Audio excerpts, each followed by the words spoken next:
Okay, you are listening to the award-winning Philadelphia Hall Monitor here on WPPM 16.5 in Philadelphia, on Comcast Channel 66, and streaming live at phillycam.org. You can find us on Twitter at Hall Monitor WPPM, on our website www.hallmonitor.org, or on Facebook at PHMWPPM. Tonight on the program, Lisa Haver will be back with us to discuss the very strange saga of Joyce Wilkerson's school board nomination. And in the second half, we will talk about where we are in the budget process. So, Lisa, let me bring you up right now. Thank you for being with us. How are you tonight? Hi, Larry. I'm back.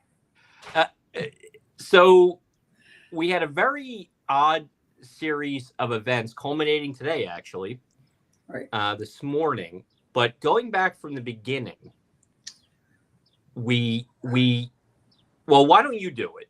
And I'll jump in because this has been a very strange situation. Okay. So just want to start by saying we want to keep our eyes on the prize, which is whatever happens, is this going to be the best thing for the children of the city? And will the public have a chance to participate in those decisions? Because what we saw from the beginning, let's say from February 1st, and the convening of Mayor Sherrell Parker's nominating panel is no. The public has been almost entirely shut out of this. So what happened last week was that Mayor Parker, having sent her 9 nominees to council would then have a hearing and confirm or not confirm her nominees. And of those 9 people, 4 are incumbents, including the current president, Reginald Streeter, board members Chow Wing Lam, Sarah Ashley Anders, and Joyce Wilkerson. And I'll tell you, Larry, it's hard to know how long this has been because so many things have happened over the past, 10 days, 2 weeks. But it became clear last week that the nomination of Joyce Wilkerson was in trouble. And it was apparent that she was in trouble because there was some very heavy lobbying by charter school operators and their political representatives. And it didn't really make sense to me at first. I've seen Joyce Wilkerson in action for about 10 years. I think she came on the SRC about 2015 or 16. And after that, she became board president. So during that time, I know when I say we, the Alliance for Philadelphia Public Schools, we criticized Joyce. We wrote things that were critical of the board under Joyce's leadership and under the current leadership when the board passed their speaker suppression policies. We took Joyce Wilkerson and the board to court. So we are not in any way, members of the Joyce Wilkerson fan club. We respect Joyce. We know of her public service, but our position was that council should approve all 9, because to not approve all 9 and to throw Joyce's nomination out was just a capitulation to people who were acting anonymously and were lobbyists for people who wanted to keep privatizing public schools. And so when the hearing came, there was public testimony taken. There were a number of people there testifying on Joyce Wilkerson's behalf to say, please put Joyce Wilkerson on the board. And what was remarkable about that was until 2 days ago, this Monday, in I would guess 3 different council sessions, committee of the whole and the whole council, and then another committee of the whole, not one council member would say on the record why they had a problem with Joyce Wilkerson. It wasn't until Monday when council member Curtis Jones said that he thought that the board should support Mayor Parker and confirm all of her nominees, including Joyce Wilkerson. That is the only time we heard a council member say on the record, this is why I think we should vote for Joyce Wilkerson or vote against. And again, going back over all of those years when Wilkerson served on the SRC and the board, and as I said, we and other people were critical of some of the decisions we made. I did not see, speaking as somebody who is at all the meetings and APS members are at all the meetings, I didn't see anybody come to any meeting and say, Joyce Wilkerson is unfit. Joyce Wilkerson is doing things against the best interests of the children, because what we were hearing from people around city council and what we actually saw was charter operators, saying things about Wilkerson, that her decisions have hurt Black children, like, where were you in those 9 or 10 years when Wilkerson was on the SRC and the board? I didn't hear anybody say, oh my goodness, we have to get Wilkerson off there. She's hurting Black children. So finally what happened on Monday in a very brief meeting of Council's Committee of the Whole, Council President Kenyatta Johnson made gave a statement that said they were going to withdraw Wilkerson's nomination, that he knew that they did not have enough votes in council that day to approve her nomination, and words to the effect of, we don't want to put Miss Wilkerson, through any more turmoil, and paraphrasing. And that's when Councilman Curtis Jones said, I think we should be heard on the record. And he called for a roll call vote, not a voice vote. So then the council president took a voice vote on the matter of whether or not they should have a roll call vote.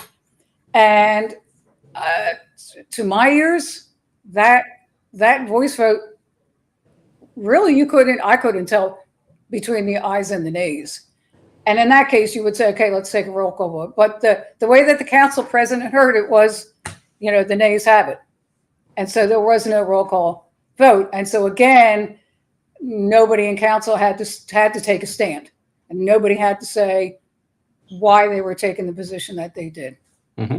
And as I said, starting from the beginning, February 1st, and the convening of the mayor's nominating panel, like the public's been really shut out of I don't want to say the entire process, because there were opportunities to be heard, but like by the time you were heard at the nominating panel, it was after they had already made their selections to send to the mayor. So did the parents and the students and the educators and the community members have anything meaningful, an opportunity to say something at a time when it made a difference? No, we did not. Right.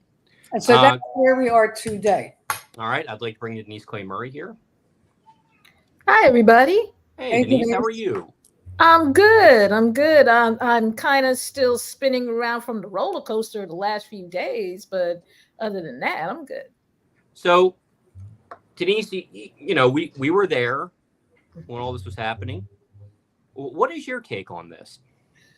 Well, if anybody thought that Sherelle Parker, who let you know at the first committee of the whole hearing where Joyce Wilkerson's nomination wasn't being entertained, that she was, if you thought she was going to back down, you either don't read the Hall Monitor newsletter or you have not been paying attention.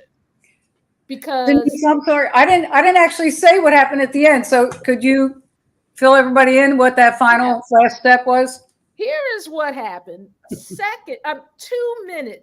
Approximately 2 minutes after Joyce Wilkerson's nomination was killed in council, or it was withdrawn from council, Joyce Wilkerson and a whole bunch of her supporters and people who were there on her behalf came out into the hall.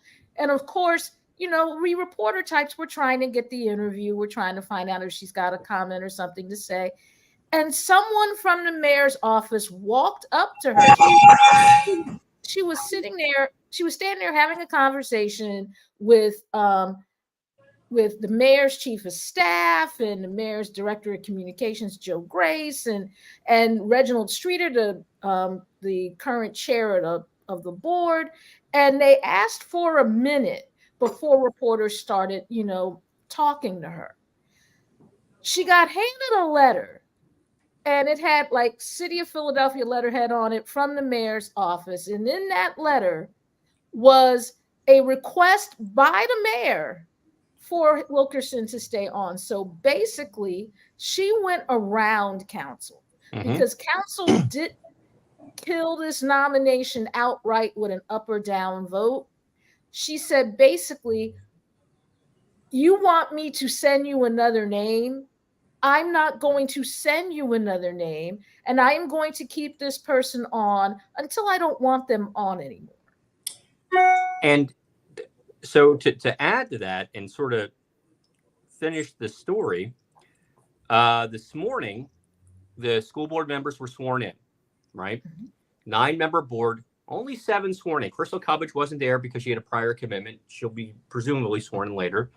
But Joyce Wilkerson was not sworn in because the mayor said she does not need to be sworn in, which I found interesting. I guess the theory there is because she's already on the board, but the 3 other board members who are holdovers were sworn in today.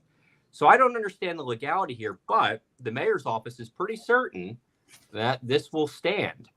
That I don't know, Larry, because, I've been looking over the Home Rule Charter and what it says, and it's pretty clear what it says. And the fact that Wilkerson wasn't sworn in today, I think gives us a little window into really whether or not the mayor's move is going to work. If what the mayor said were correct, she doesn't have to be sworn in because she already is, then the other 3 would not have had to be sworn in. Right. So I think that when the Home Rule Charter says that the terms of the board members are concurrent with the mayor's term, and clearly says the terms of the appointed board members shall be 4 years, commencing on May 1 of a mayor's term of office. So, I mean, it doesn't say like the first Monday after the first Tuesday. It says May 1st. You must be sworn in May 1st. So I don't think it's going to take that much of a legal challenge to knock this down. Board members have to serve terms. So if Wilkerson's term was over, it doesn't begin again until she's sworn in. So I have to think that, the board meeting this month is very late. I think for some reason they wanted to make it after Memorial Day. So the next Board of Education Action meeting where board members will have to vote is May 30th. That gives the mayor and council maybe some time to work this out. I don't know exactly how this is going to work since she wasn't sworn in on May 1st. I don't know, but it does give them maybe time to work something out. But I think it's clear that if she's not sworn in, she can't be a voting member, and that if she does try to vote, anybody for any reason can challenge any of the votes. Well, and not only that, but it could invalidate every meeting. Correct. Right. It could nullify all the votes taken at the meeting where somebody is sitting up there who's really not a board member. You should go up there, Lisa, at the next meeting and just say, I'm on the board now. I mean, yeah, right. Let's just come on down. I mean, I will admit that I kind of got a kick out of what the mayor did because I was, one of the people who was so appalled at what city council did.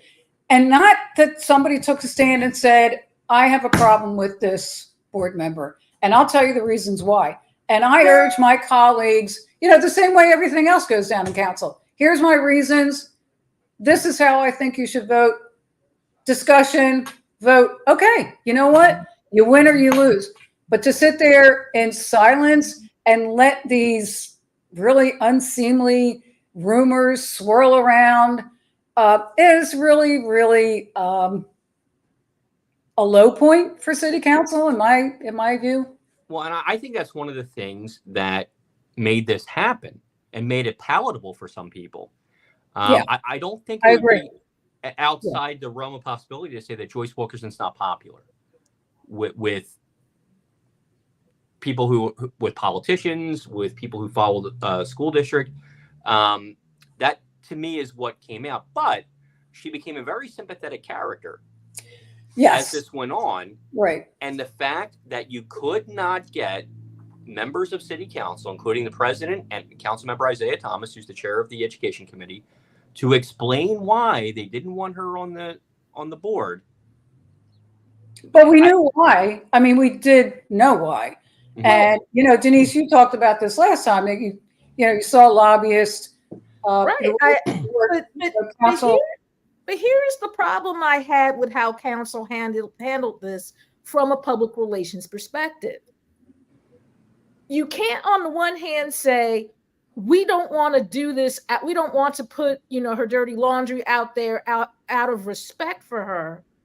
And then on the other hand, get mad when the charter school narrative becomes the prevailing narrative. Right. Because you didn't give us another narrative. You didn't tell when people asked you, why are you opposed? When people said to the council president, hey, where is the opposition? Why are there not enough votes? Nobody told anybody. Kendra Brooks, who I ended up interviewing after what happened on Monday, she came right out and said exactly why she had a problem with Joyce Wilkerson and wouldn't be voting for her. She said that she didn't want her to be on the original on the last SR, like the board the current board that she's on. She didn't want her to be on that board. She was one of the people that was part of the selection committee for that board. She's like, I've always had a problem with her. I don't see her as a friend of education. So, I understand that Kendra Brooks was on the nominating panel, the first nominating panel. Right. And she was one of the people that didn't necessarily want her to be on the board then. Well, but she may have said that in a private meeting with the nominating panel, but to my knowledge, I don't know that Kendra Brooks has ever said anything as a member of the nominating panel or as a member of city council. Well, she said something to me and Dale Mezzacappa from Chalkbeat because that ended up in Dale's story. I know I saw Dale's story, but I don't remember. Like Brooks said, I didn't want her, or if we're going to entrust the Board of Education to Joyce Wilkerson, we have a problem. But to me, that's not a reason.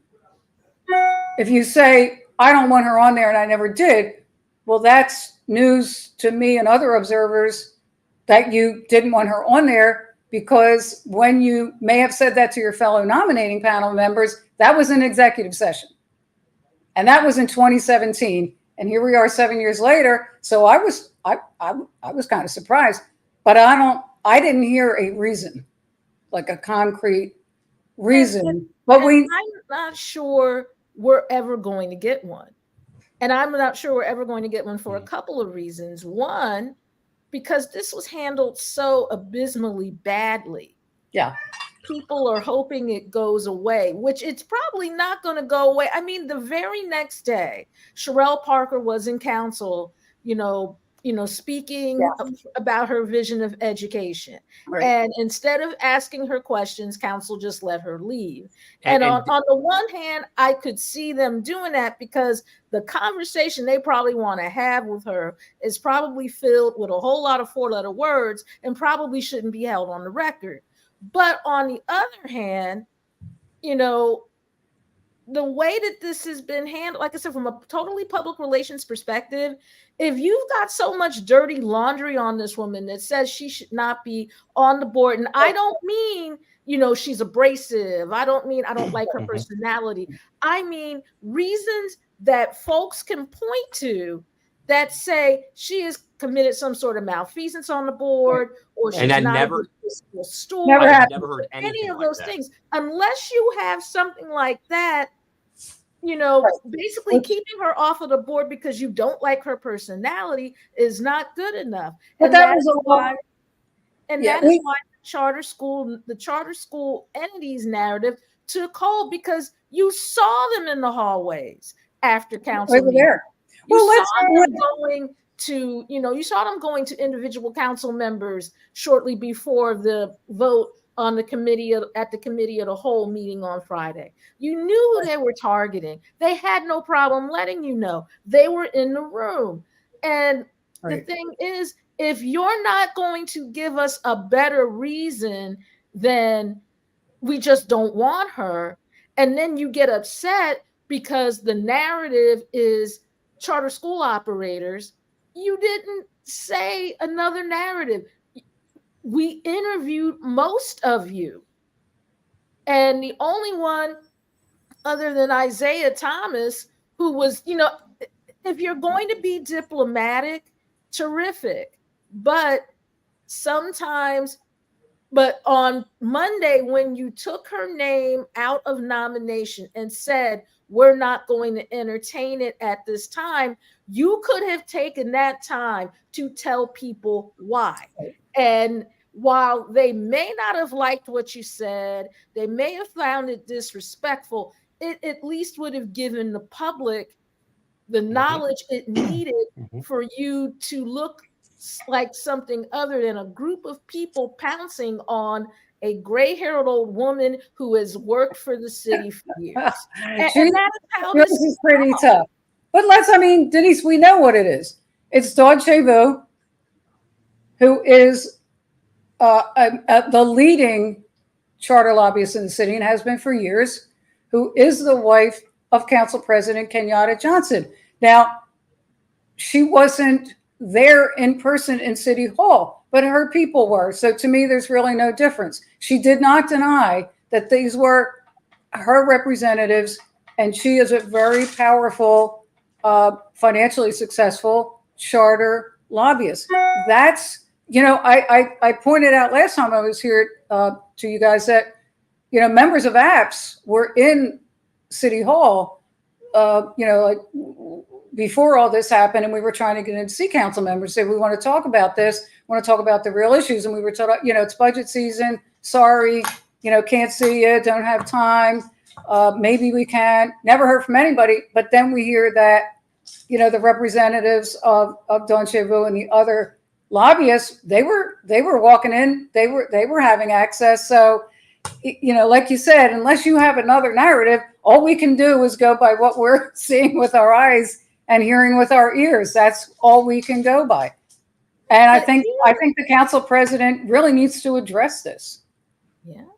But here is the most interesting part of the press release that we got on Monday after what the mayor did in terms of Joyce Wilkerson's nomination. We got a press release that not only had a detailed thing about the letter that was sent to council in terms of the nominations, we also got the copy of the letter that was sent to Joyce Wilkerson, and this was most important, a rundown of everybody who was on the nominating committee.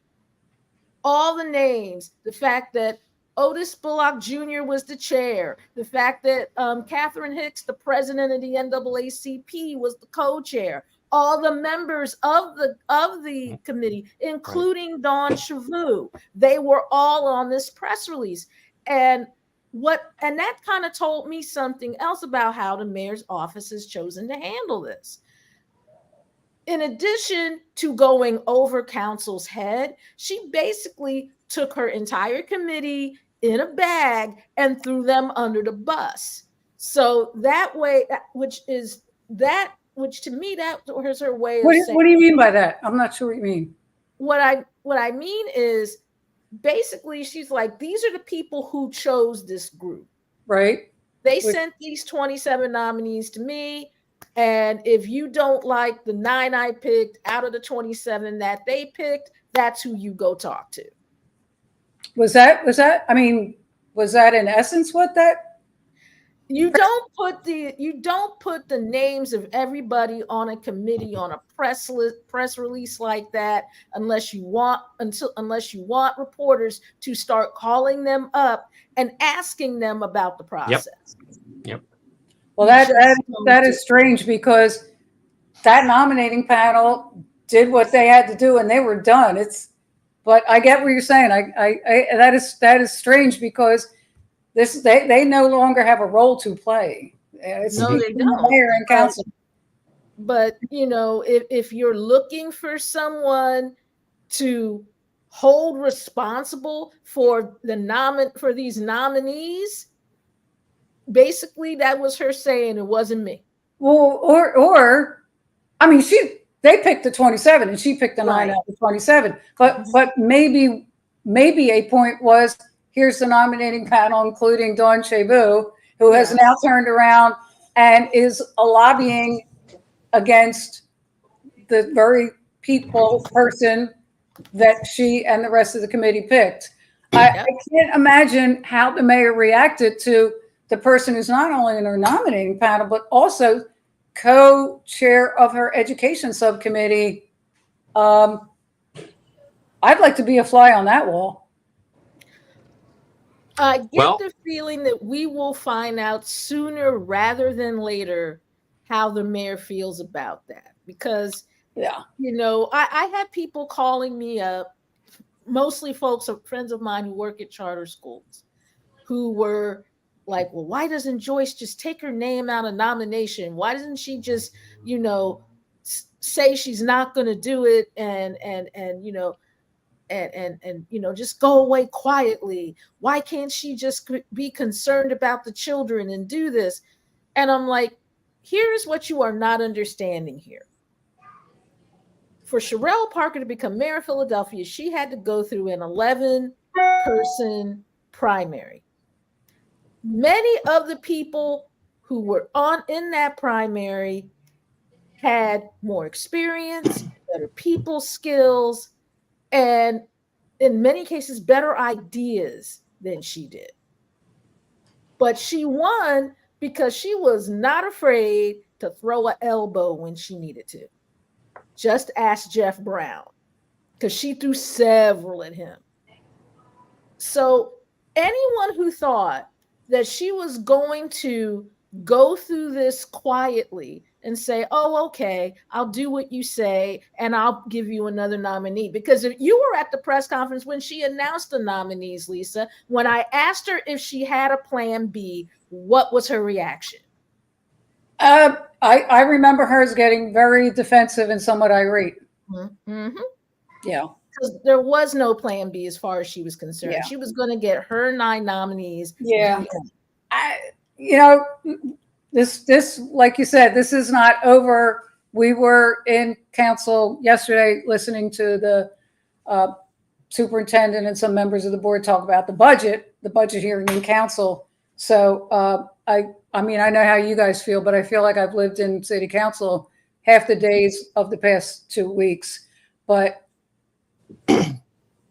I don't know that this is going to have the outcome that some people want it to have, because it really is. And what we said, what the APS member said was, it's not that we're here to tell you that we have to have Joyce Wilkerson. What we're here to say is, you don't just listen to some people, and the people have a financial interest in an entrenched patronage system, and you don't listen to other people. That's really a victory for the special interests if Joyce goes down. Yeah. That's what I would like, people to keep in mind. Joyce Wilkerson, Reginald Streeter, nobody on the board has veto power. Yeah, it's not as if Wilkerson said, oh, I don't want, even when she was president, nobody has veto power. Everybody gets 1 vote. And as I said, all the votes on charter, whether it was a new application or on a charter renewal, and I know because I was there and I wrote about it, were either unanimous votes or 7-2. So, the charter people wanted to flex their muscles, and this was their strategy. I mean, as we said earlier, if somebody really had a problem with Wilkerson, why didn't they speak up a long time ago? She's been around for about 10 years. This was just a strategy to say, right, how can we coalesce? How can we organize? And how can we show people that we can get city council to do what we want?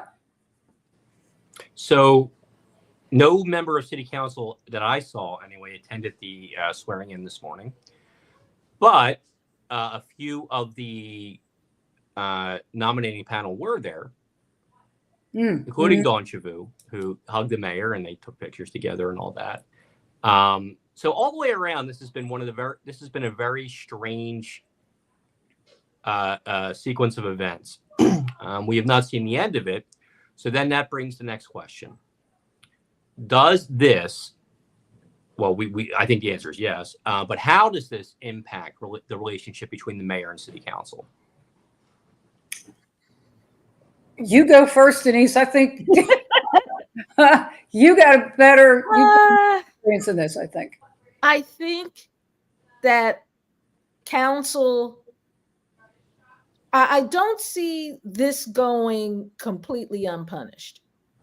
I don't see there not being a ding of some kind, but they have to work together. There was a conversation that I heard by the press table before yesterday's school meeting on the school budget. And it was between Joe Grace, the director of communications for the mayor's office, and Vincent Thompson, the director of communications for the council president's office.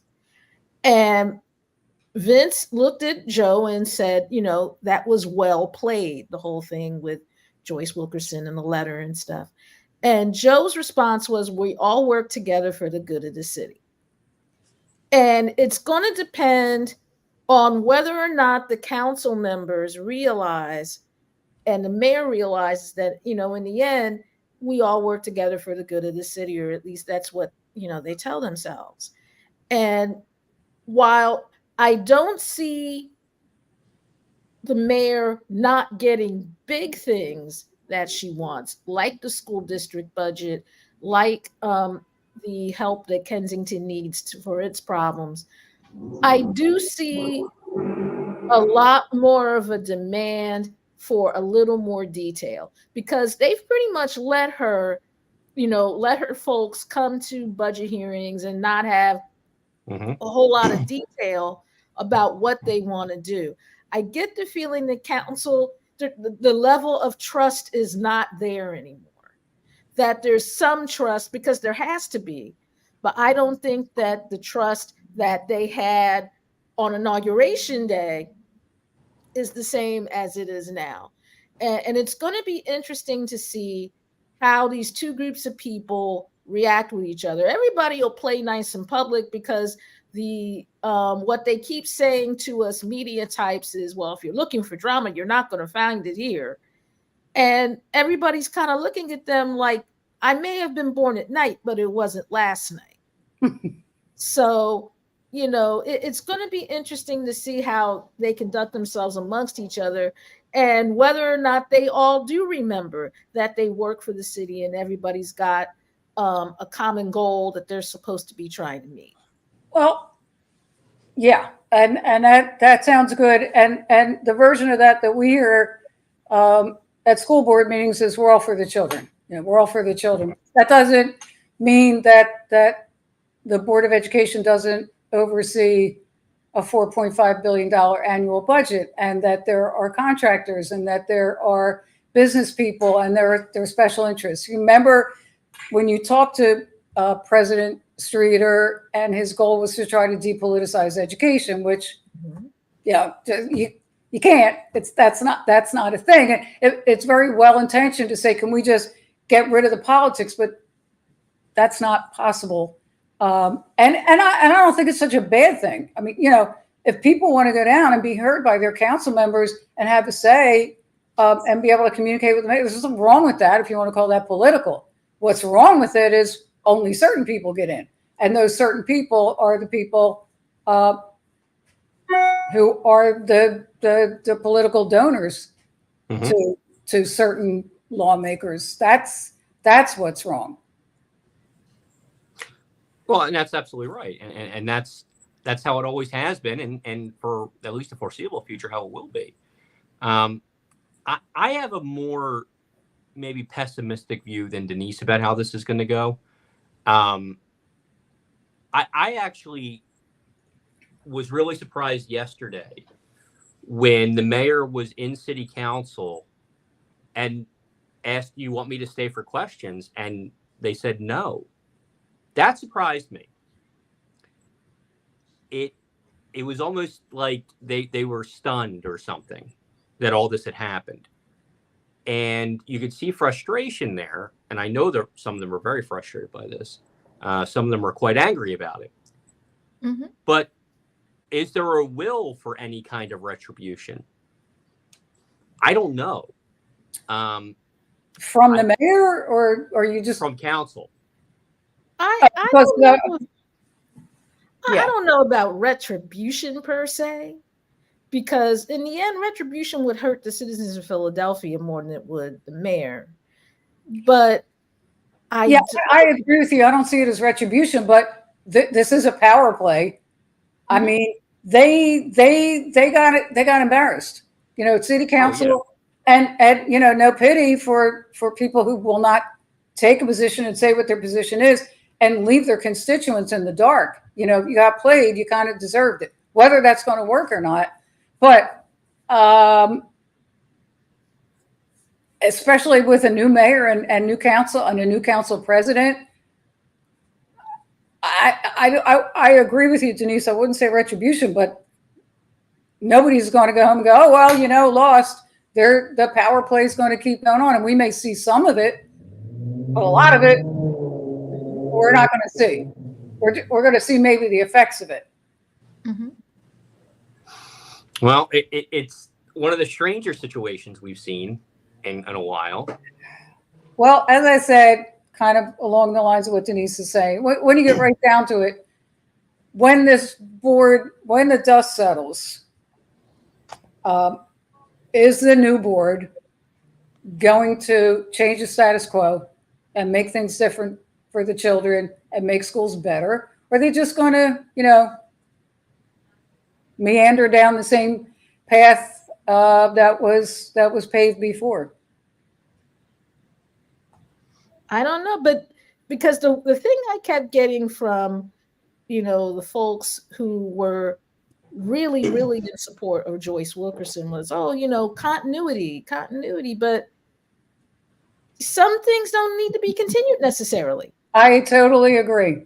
Yeah. And there are, during the budget hearing itself, council members, in particular were like, tell me again why we should continue to finance some of the stuff that you all are doing when it's not really working for the kids. And even today, before the public comment session, council member Jay Young said that basically what the school district is asking for just its budget covers not only municipal services and the school district and other stuff for the entire city of Boston, just the school district's budget. And he doesn't see what we're getting for it.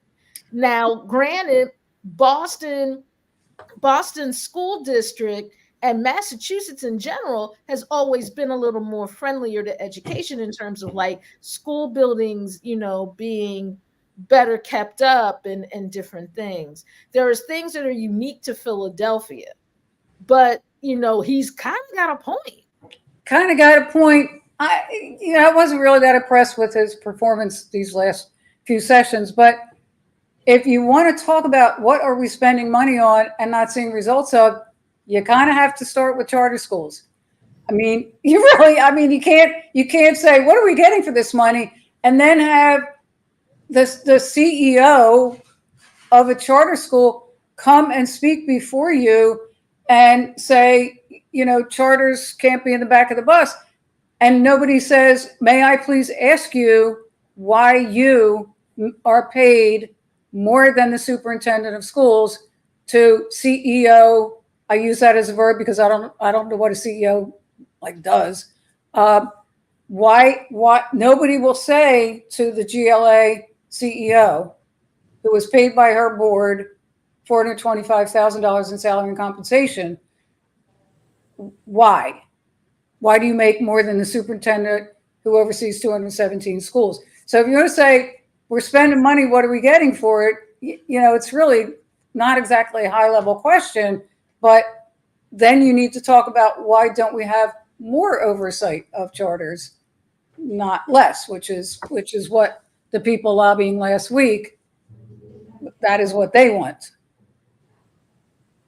Well, I don't know how you can have any less oversight over charter schools than we already do.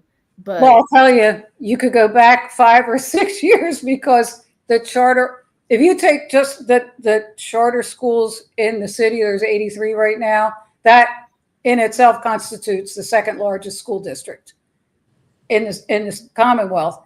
And up until, say, like 5 years ago, there were actually 3 people in the charter schools office. Yeah. So imagine having an entire school district of over 80 schools and having 3 people in charge of that. wow. So that is how you can have less oversight. That is how you could have less. That is how you can do it. I mean, that's not great now. And I will say, I think the people in the charter school office, just judging by the reports that they write, I think are doing a pretty decent job.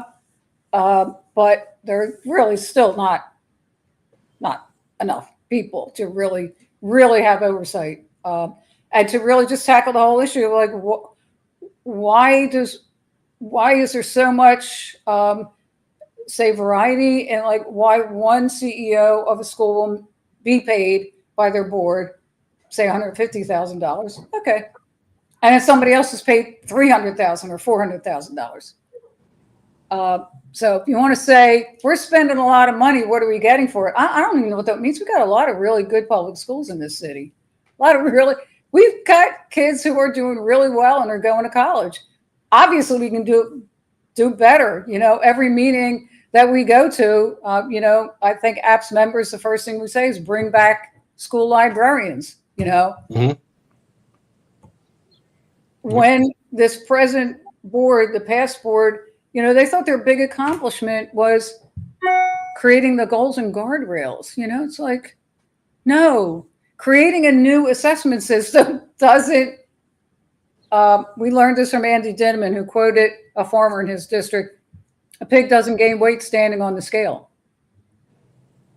Just measuring something doesn't make it better. You've got to do something to make it better. Smaller class size, school librarians, more support staff, more mental health. So, those are things that actually do something. So I mean, they look at it as their big accomplishment.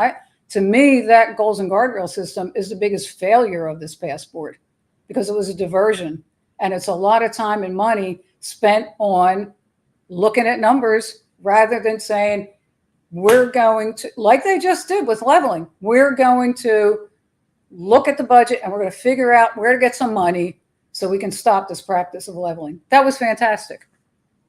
Mm-hmm. You have to do more things like that. All right. Lisa Haver, where can we find more about APS?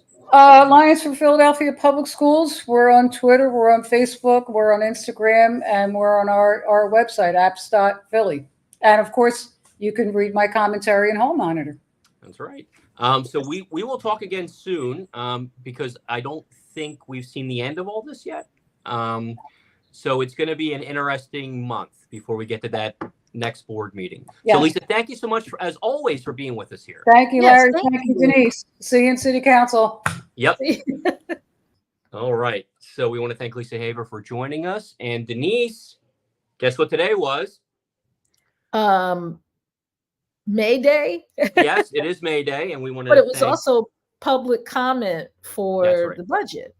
That's right, which is symbolically the last day. But I have a request into the council president's office to see if there is a schedule for department callbacks. Mm-hmm. We know that they wanted to see a couple departments again. We don't have information about that yet. So I suspect there will be. But as of right now, today was the unofficial last day, let's call it. Yes. I saw some of the public comment because, as you know, my favorite part of any public meeting is public comment. Mm-hmm. I am a public comment addict. I can sit and watch public comment all day and laugh my behind off on occasion, but I get a lot out of public comment. And what I found most interesting, and I kind of expected to see this group yesterday because the Community College of Philadelphia, which I felt bad for them because they had to sit through the school district budget presentation, but you had CCP come in, and you had a lot of people from CCP at public comment today that were talking about some of the issues that they're dealing with in terms of a contract that's coming up for the folks that work there, minimum wage, the fact that class sizes are kind of big for a community college, and different things. And I think that if the mayor is going to have this municipal academy where she's sending people to become the next generation of city workers, keeping them at their basic funding where they are right now, I don't know about that, because if you're going to give me more to do, it might be a good idea to pay me so I can do it and not have to take it out of the budget that I use to do the stuff I'm already doing. That's not fair. Well, community colleges are fundamentally important. I did 2 years of community college before transferring to a 4-year school. I understand how important they are and how good they are. And one of the things that I think gets overlooked, and I remember former council member David O talking about this a lot, the city is supposed to kick in a certain amount to the community college every year, and they always kind of fall short of what they're actually supposed to do. So when the community college comes and says we need more money, not only is it a good thing for them to do that, but they have a right to be there and ask for that money, like a legal right to say we need more money. And I think they were asking for $20 million extra today. In the grand scheme of things, when we talk about the entire city budget and the entire budget for the community college, you have to drop in the bucket. Right. That's not an unreasonable request, especially Not at all. with what they are constantly being asked to do. That's right. And let's face it, as long as Philadelphia is the poorest city of its size in America, and as long as education and training are the ways to change that, CCP's role in Philadelphia is an invaluable one. I mean, what I liked about the Obama administration when Joe Biden was vice president was they put like a full court press on community colleges. The first lady, Jill Biden, teaches at a community college in Virginia while she's still the first lady. And, they even came to CCP a couple of times to talk about programming that they were doing that related to people going to community colleges. And I think that since Philadelphia has one of the best community colleges, perhaps in the country, yes, it would be in our best interest, especially if we want to change the poverty rate, to do everything we can to make sure that it not only survives, but thrives. But another thing that they brought up as part of the public comment, and even yesterday, a couple of the council people asked about it when they were talking about their budget. And it's something that, minimum wage. The minimum wage at CCP is apparently $13. Now, despite the fact that everybody is still saying $15 an hour, $15 an hour, you can't live in Philadelphia on $15 an hour. Not anymore. No. At the time where people were first asking for that, you could. That was, the minimum you could get and survive in Philadelphia. That's no longer the case. If you're working 2 jobs making $15 an hour, you might be able to do it. But if you're only working one job making $15 an hour, or if you're making $13 an hour, then you either have a whole lot of roommates, or you're living somewhere that's actually probably not fit to live in if you can't get affordable housing. And, we never, one thing that's never come up throughout this entire budget session, I mean, it's come up in spaces, but it hasn't really come up in the way it needs to, is the fact that Philadelphia needs affordable housing. And when I say affordable, I don't mean a $1,500 studio apartment, Right. because in no universe is that affordable. Right. And, when we talk about successful students at a community college, or really any college, it's not just instruction we're talking about. It's the academic support, which is so important. And, we were hearing from instructors at community college today who were saying, we don't really have that. We don't have the budget to have a lot of that. And if you're talking about retention, keeping those students in the school, you have to have those supports. If you don't have those supports, you're losing X amount every year, every semester, really. Because if they can't keep up, they get frustrated. Right. And if they feel frustrated, they drop out. That's right. And it's not everybody is the same skill set coming into college, just the way it is. And some of that has to do with the schools they come from, the high schools. And I think that, when we talk about $20 million, yeah, if there's any place that deserves it, it's the community college. Get some of those extra supports in there, because if you keep some of those students in there, they get associate's degrees, or they may not even need a degree. Get some of those classes, and it leads into a different job at a higher pay rate. That's better for everybody. I mean, and you have partnership programs with Temple and Drexel and other colleges around the city, where your credits at CCP transfer automatically. Yep. If you want to go there to finish your degree, if you want to do something that requires a 4-year degree and you want to go there and finish it, you saved money by going to CCP, which what I kind of found even more interesting is they haven't raised tuition in 7 years. So they're doing all of this. They're doing everything they do, and yet they're keeping prices low. So why their budget had no increase, yet you want them to do more, really makes no sense to me, because they're doing this on a dime. Yeah, and absolutely. Eventually you've got to give them at least, $1. Well, and I don't think anybody would blame them if the tuition went up a little bit to try to cover some of these costs. But they've held the line because they believe in the mission. So the least the city can do is help them out a little bit more. Yeah. Because it's better for everybody. Helps everybody. And I wouldn't be here without the community college, Denise. I wouldn't be. It was a good thing for me. It was cheaper. And that was the reason why I started off at community college, because I looked at the economics and thought, well, this is going to be better off. I'm going to be better off doing this. And, it was a very good thing for me. And I got the same education there I think I would have gotten at a 4-year school. I don't see any real difference. So this community college and the community colleges across the state, across the country, they're gems. And, we can do a lot for ourselves. It's one of those multiplier effect kind of things, right? Every dollar we send there is probably $10 in the long run, something like that, maybe more, because what the impact of that investment can have. So I hope that city council is able to do that. And I think something can be worked out there. Is there anything else?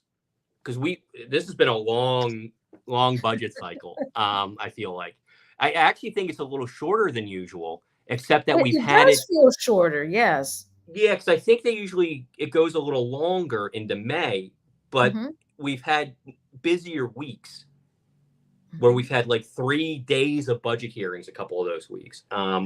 It's been a lot. So is there anything else that has stood out to you Now we have about 5 minutes left in the show, but anything that stood out to you throughout these budget hearings? Well, probably the thing that stood out to me is the fact that you have whole departments coming in with multi-million-dollar asks and no details of Right. what they're going to do with that money. Mhm. If you're going to ask the citizens of the poorest big city in America to give you, in some cases, as much as $100 million to do anything, you need to have details, because it's not like, it's not like we can just like open up a safe and pull out a few gold bars. That is going to have an impact on our bottom line financially. And I'm also, another thing that's I found kind of interesting is that this has been different from other council sessions. I always knew that when Darrell Clark was no longer the president of city council, that council was going to move differently, that this was going to be a different council. But this council has really been different in that in many cases, they have been a lot more aggressive than councils past on certain issues, like with the school board. We want to know what you're doing with the money, with the police department, with the homeless services. They have been a lot more aggressive in demanding answers to certain types of questions. And I don't think that's a bad thing, because maybe if we had been more aggressive in the past, things wouldn't be at the point they're at right now. Because, there were times where like Michael Nutter's people would come in and they're talking about, shutting down the libraries, then that would kind of make people a little aggressive. But I think that people needed to be aggressive about everything, because, there's a lot that's going on here. And we still haven't heard from PICA about what they're going to do with this budget. And I'm really interested in that, especially since at the end of the 5-year plan, you go from having a $460-something million fund balance to a $14 million fund balance. Well, and that's that a lot of money, and that's a big disparity. And that was a big concern. Yeah. Yeah. And I'm wondering what PICA is going to say about that. Is PICA going to approve this? Because everybody's assuming that, the budget is going to be what it is. But if PICA says no, we're back to the drawing board. And unlike putting Joyce Wilkerson on the school board by going over council's head, Mayor Parker is not going to be able to go over PICA's head, because then you're dealing with the state. That's right. So there's a lot happening here. There's still a lot to talk about, and we're actually going to next week we're going to have Stan Shapiro on, and Stan is one of the best when it comes to talking budget. He's going to walk us through what he thinks is going on and where there's room for improvement. And next week, Denise, Lance will be here as well, our own Lance Saber, to talk about the SEPTA budget and the SEPTA hearing. So there's a lot more going on, and a lot of things that are going to happen. And the budget has to be finalized before the end of the year, the end of the fiscal year, which is June 30th. I think it will be, but there's about 6 weeks before the end of the council session. So that means the final budget has to be in place by June 1st, around there, because it has to be heard in council twice, because they're budget bills. Right. So we're going to see how that goes. But this is the end of the show. We're at the end there. So next week, Stan Shapiro, Lance Haver will be back, and we will see you next week on Hall Monitor.